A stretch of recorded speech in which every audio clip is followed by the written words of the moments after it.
Have you guys read my book? Available on Amazon. It's my sex memoir going over my 25-year marriage and my sexcapade after my divorce. And it has some really fun, juicy stories with women, with men, with couples, with swinging, celibacy, my childhood growing up in Germany, and all of that. Let's get into it, ladies. So, why do I say less skin is better? It's taken me some while to get into this post-divorce because I was online dating, online fucking, I want to say. I was on Tinder, Plenty of Fish, and OkCupid, meeting men to hook up with. I noticed that when I showed more booty, especially in a bikini, I would have more men reply to my ads for hooking up. And it's taken me a really long time to get the difference between men and women. There are people like John Gray that are writing about it, which is really good. Men and women are absolutely different. I also think the men who make the red pill type of videos for making the videos about like the dating apps and the comments they make about the women on there and the single moms and how women show up, and helping me see how men see women and how men see women who show a little too much skin as these skanky I just think that the more skin we show, the less we're respected and the more we're just seen as a hole to fill. The same way that maybe men are just seen as a wallet. And so I just want to encourage women how you can be sexy and show off your assets without looking thirsty, desperate, or like a cheap whore. If you're going to be a whore, be an expensive whore. Like I am an expensive whore. What does that mean? Doesn't mean that means you have to pay me to fuck me or give me a relationship. I'm not doing that stuff for free.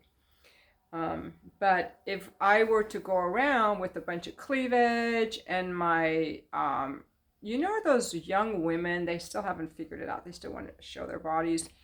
When they go out in the nightlife, they wear those tight little dresses, low cut, up to here, coming up high to here with those high heels. And they get men looking at them and they think, ooh, this guy really likes me. It's attention. But really, he's just seeing you as a devalued body part. He's just seeing you as a body part and a hole to fuck. And that's all he sees you as because there's nothing else to go on. Think of Kate Middleton. She is so admired, not just because, her position, but also look how she dresses. She's so classy. She's beautiful. But I don't see her cleavage. I don't see her wearing tight dresses coming up to her pussy. And I don't see her wearing those skanky little heels. So I think that she's a much greater example of that. So I'm going to show you what I'm wearing today. I think it's very sexy. I'm sure if I wear this out in public, a lot of men will look at me. First of all, women and men today have become very casual. They don't even really dress up that much. So anyone that's dressed up is going to catch everyone's eye. I notice women when they're dressed up and wearing like professional clothes and heels, or a man in a suit, a nice suit, not like a poorly cut suit, definitely stands out and is very pleasing to the eye. It's very sexy for women to wear clothes that are form-fitting without showing a lot of skin.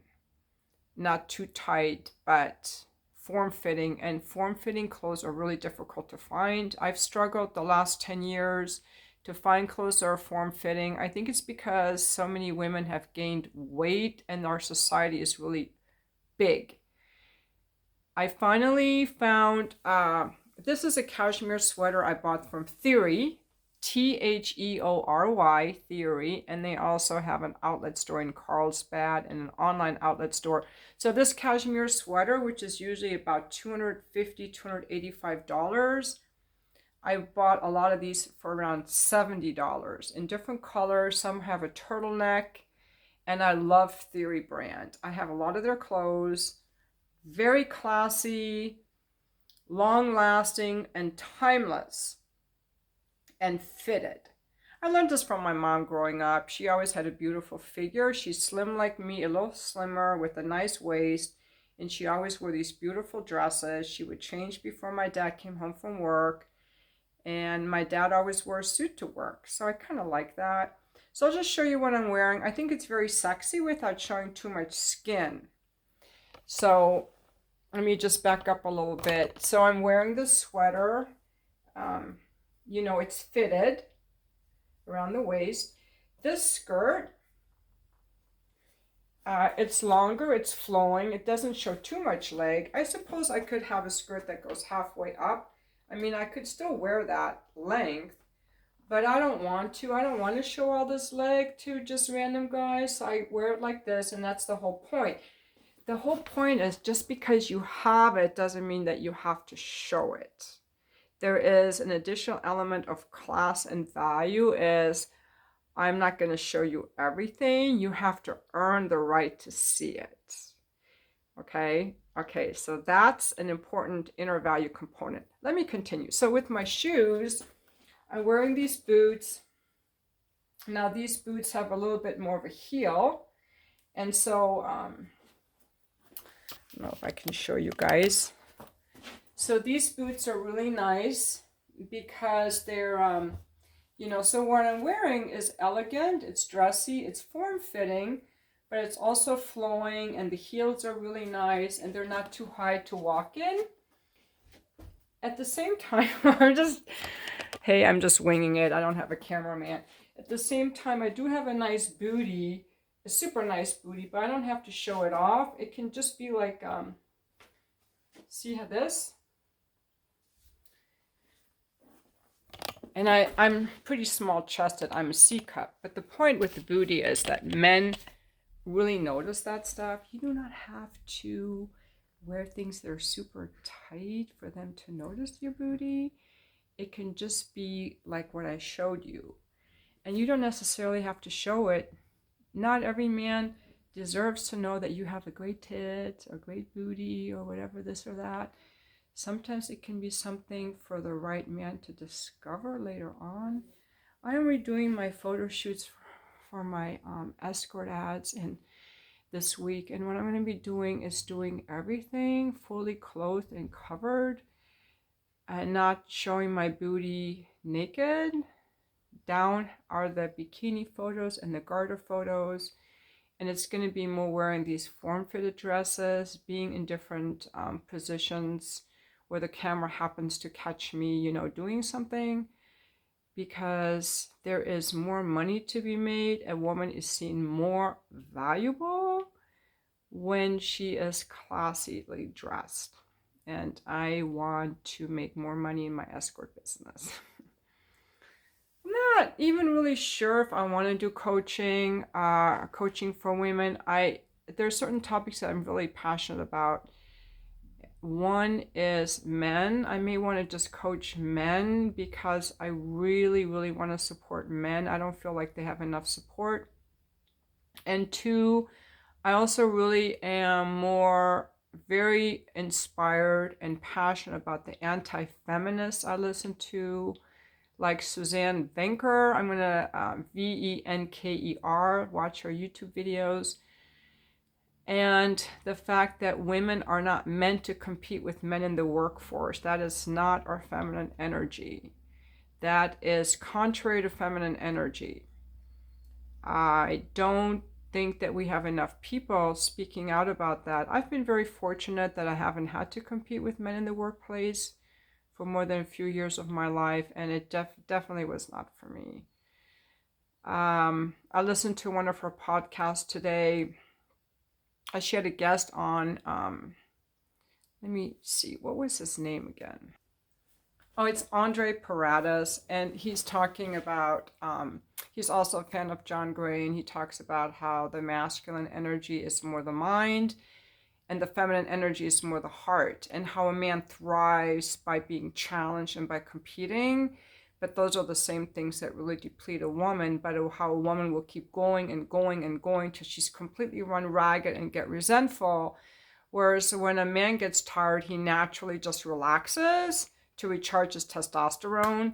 And unless a woman is saying, hey, I need help with this, as a way to, incite him to want to get up and do something and be in his masculine again, if she just does everything, then he just naturally relaxes, and nagging isn't the way to do it. I really am very intrigued more by these things, because we know that men have really checked out of, wanting to get married, going to college. This is a worldwide phenomenon that no one has been able to address. And I think the feminist movement has maybe done a lot for that.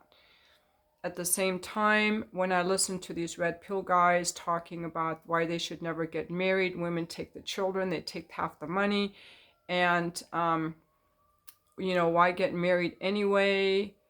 I don't think that's good for family life, or that's good for children. And no one has given the answers yet, because I don't even know if the Suzanne Banker has. She's obviously working. Maybe her kids are grown, but if a woman doesn't have a job skills, if she does get divorced, what is she going to do? She has to have to wait to provide for herself. Then these red pill guys, talking about, well, I was online dating, and 90% of the women are hairstylers or manicurists and have low paying jobs. Well, that's because we wanted to be moms. We wanted to raise our kids, or we wanted to have jobs that were more in our heart and not competing with men. So there are a lot of societal structural issues that are really against the family. And now we have all these households with single mom raising children, and boys don't have enough male role models, especially in the African American community. So, and then women think if they have a high paying job, they can get a man. Well, a man doesn't care how much money you earn, ladies, unless they are having trouble being in their masculine energy, because they want a woman who's in her heart, who's nourishing and who's happy and joyful and sexy and soft and fun. And that brings me back to the clothes that I'm wearing, because this is soft and I'm home and I really try to be my feminine energy. But that's because I'm an escort. I would not be able to do this if I wasn't an escort. I feel stuck in the same dilemma you guys are in. If I wasn't, I do not want to be out competing in the workplace. I don't. It's not nourishing for my heart. It wears me out. And I disagree with what they said in that YouTube video. I do know when I get tired. I do know when I get stressed. I do take time to rest. It's harder to do when there's a dirty house and kids. I've never worked full time while I had kids. I do not even know what that's like. I don't want that life. And then in my personal situation, at some point my ex-husband got resentful for having to be the breadwinner, because he felt really trapped after many years. I think he just became disillusioned with his, with work, as I think many men can become if they're not appreciated, if their job becomes too routine, if they're not mentored properly, if they don't feel, inspired to look for something else. They can also feel trapped in their jobs, and now they're reduced to feeling like they're just a breadwinner, and they can become resentful of the family that they're providing for, or the life that they've made. I don't know what all the answers are. I just think that there should be more people talking about these things. And women having equal rights doesn't mean that we're all the same. Men and women are not the same. Like Andre Parada said, the men are more left brain, logical, directed, focused. And women are more right brain, creative, flowing, soft, heart-centered. We are different. Our hormones make us different. Our genes make us different. It's not just that we have different body parts. We are different. We feel things differently. We respond differently. he talked in the video today about how, you know, getting ready for work, for example. A man gets ready for work, you know, he makes breakfast, he gets in the car, he drives through traffic, he gets to work. A woman doing that same, and he feels inspired, you know, now he's all geared up, he's ready to go. Whereas a woman going through that is going to experience 6 times as much stress. I really think that people need to start talking about that and pretending like a woman can have a career and her motherhood. They are opposed. They're opposed. And I love talking about that kind of stuff. I think that's something I really want to talk about. I've been struggling trying to be like, I want to coach women. I just don't really feel like that's my mission. Although people have tried to keep pushing me in that direction, like different coaches I've had, because, you know, I could help so many women with their sexuality or so on, and I need to have a niche. And maybe I'll just discover my niche by making these videos. By the way, if you like my videos, why don't you start your own YouTube channel? That's, you know, that's what I do, because I don't have anyone to talk to often. And, you know, when they're personal things I want to talk about, I don't talk about them on YouTube. But ideas like this, you know, it's nice to talk, have someone to talk to on YouTube. And there are also times where I feel like there are things I want to talk about that I don't want to say publicly. And I often struggle and don't have someone that I can talk to, because I feel like this person might be too busy, or this person can't handle it, or, you know, whatever excuse I make up in my mind about why I can't talk about it.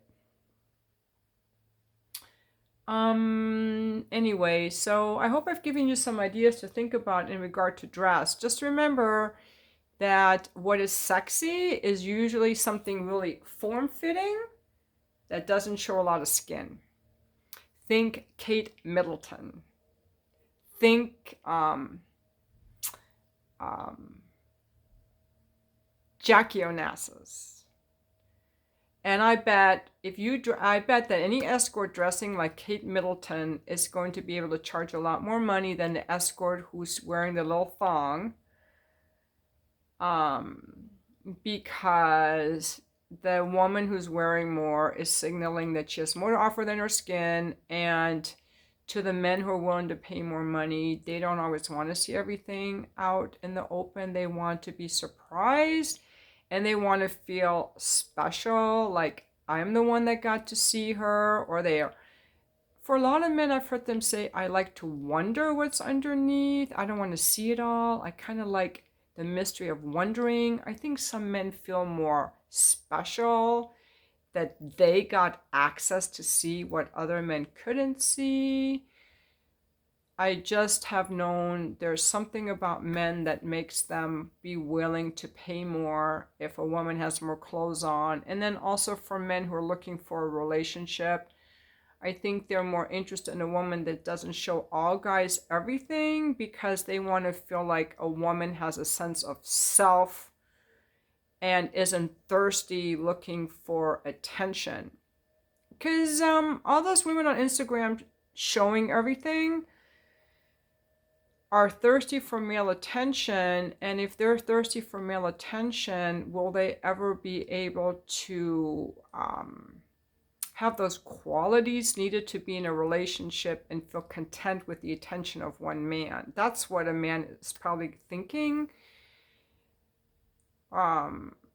She's too easy, anyone can have her. There's nothing special about a woman who is just available to just any beta male sliding into her DMs. It's unattractive to a high quality man, unless he's looking for arm candy to show off, like, hey, look what I got. I don't know. Those are just some random thoughts I'm going through right now.